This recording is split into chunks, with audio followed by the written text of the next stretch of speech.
তুমিও কথা দিয়ে কথা রাখো নাই, আমিও কথা দিয়ে কথা রাখতে পারি নাই।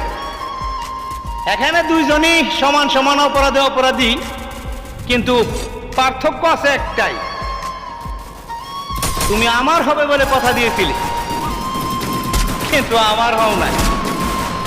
আর শেষ কথার সময় আমি তোমাকে বলে দিয়েছিলাম যে আমি তোমাকে ভুলে যাব, কিন্তু আজও পর্যন্ত এই মস্তিষ্ক থেকে তোমারে একটুও সরাতে পারি না।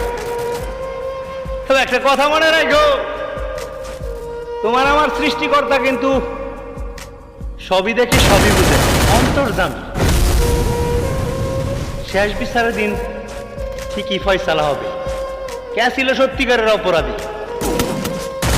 তুমি আমার সাথে করছো বেঈমানি, যা আমি কখনোই করিনি।